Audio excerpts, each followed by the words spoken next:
There is no better city to have a light show than in Las Vegas. And as the lighting manufacturers, designers, and other industry leaders gathered in the city of glitz to check out Light Fair 2008, an invitation was also extended to our own Matthew Walton. Hi, Matthew. Hi, Allison. How are you? I'm great. How was Light Fair? You know, it was incredible. If you're into lighting design, this is truly a kid in the candy store experience. But while new lighting designs may be sexy, there's no doubt that a great deal of attention is focused on what these advancements mean not only to the working environment, but to the building owner's bottom line. The role of the electrical contractor is changing. Taking a set of building plans and doing an install is giving way to design-build concepts that throw the door wide open to creative and cost-effective lighting system alternatives. It's a curve the NECA IBEW team wants to stay ahead of.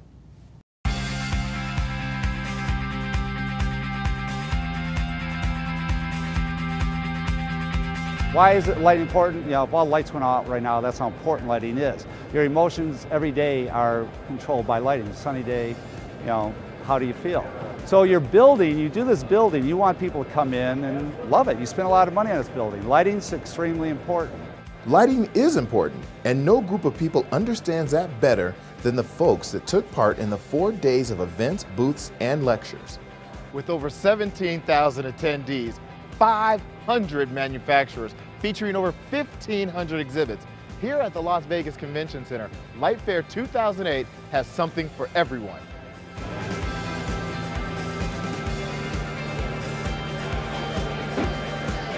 Those somethings include a vast array of compact fluorescent lights, LEDs, and more.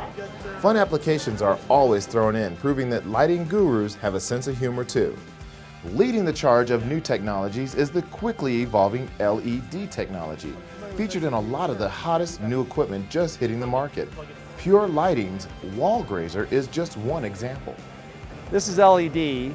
They've come up now with LEDs that are 92 CRI, nice lumens. These are like 70 lumens per watt. LEDs have another advantage, an extremely long life. A fact that can't be ignored by building owners who want to add measurable value to their properties and decrease energy consumption at the same time. You're looking at 50,000 hours lamp life compared to 10,000 hours for a metal halide. So, you know, typically you're looking at anywhere from 10 to 25 years of lamp life, depending on how long. You can leave it on almost, 12 hours a day and get 10 years life out of it. But there's no doubt that white LEDs are a big component of the show. Right now I think they're in their infancy, and there's more sources than there are applications or fixtures for those applications. But this is the direction it's going to go. Another new application in accent lighting is light tape, a thin, flexible cord with light-emitting phosphorus inside that can be used for accent lighting or in safety applications. The light tape is using phosphorus by Sylvania, osmium Sylvania. When we put electricity on them, that causes the phosphorus to get excited and they glow and produce light. So it's all done through energy, through electricity, but it's like a giant capacitor. It's not only small companies like Light Tape getting in on the action. Corporate giants like Philips Lighting Company also introduced new lighting solutions during the show, including a metal halide replacement for traditional halogen lighting in department stores and specialty stores. Halogen has been popular because it gives a nice white light and its price points are conducive for retailers. But actually in the last 10 years or so, ceramic metal halide has found its way into a lot of retail establishments. And it's been very popular because it delivers a beautiful bright white light, and it's very energy efficient, and it lasts a long time. It makes the customers look good. It really shows off the customers in their truest form. And when customers are happy and they think they look good, we sell more products.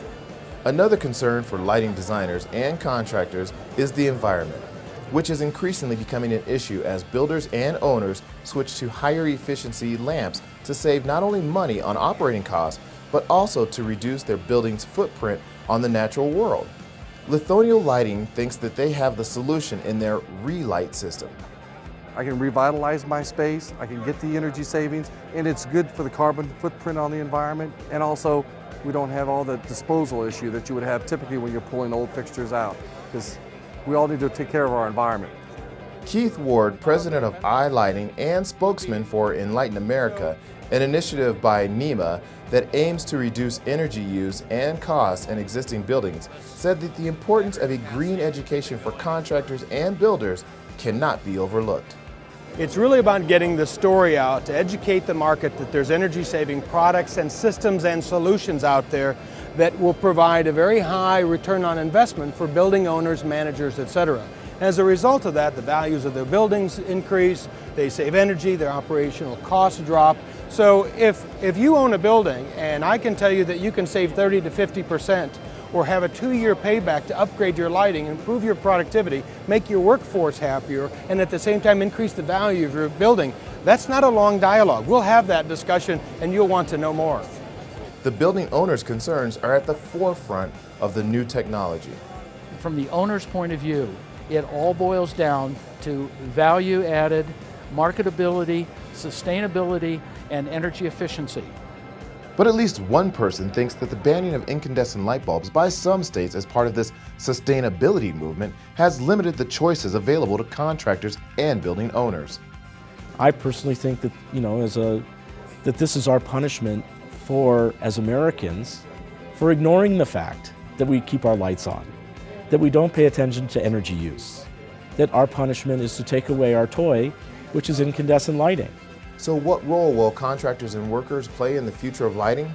The contractor is in a position now that very early in the building process, they are sitting down and they're becoming an integral partner in actually setting parameters for building systems, and obviously lighting is a huge component of that. Well, I think all the businesses that represent the companies will do better as we try and encourage upgrading lighting systems. I think all the building owners will be encouraged at the fact that they can save money, and it's a tough economy right now. Everybody wants to save money. I think the last piece of it is it'll make the United States, America, a more competitive marketplace. The future of lighting is bright and only getting brighter.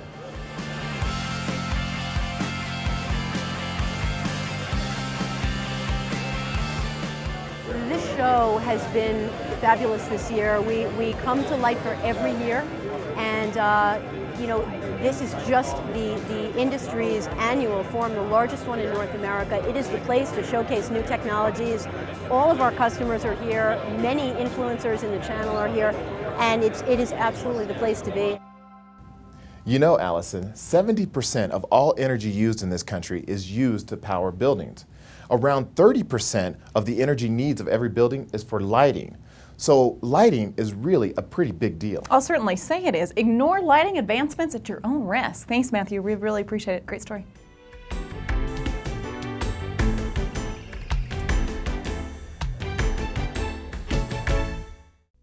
I don't know how to get electricity to the 200 workstations that are going into my new office building.